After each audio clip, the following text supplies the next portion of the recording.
So on top where his hand's going to be is where the adrenal gland would be.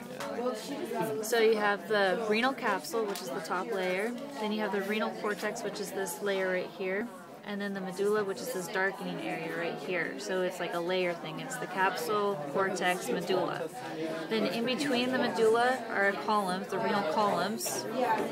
And those renal columns are what separate the medulla into renal pyramids. So each one of these is a renal pyramid. The papillae are these holes inside the renal pelvis.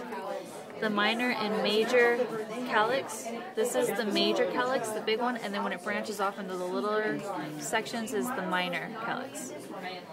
You have the renal artery, vein, and the renal pyramid.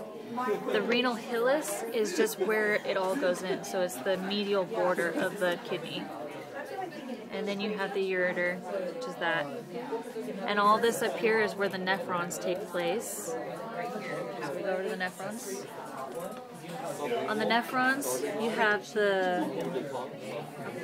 this whole thing right here is the glomerulus, and inside the glomerulus is the Bowman's capsule. When you go out, this part right here would be considered the proximal convoluted tubule.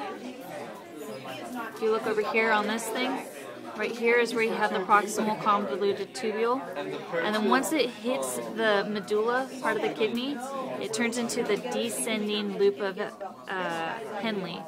This whole thing is the loop of Henle, so this is the descending part of it, this is the ascending part of it.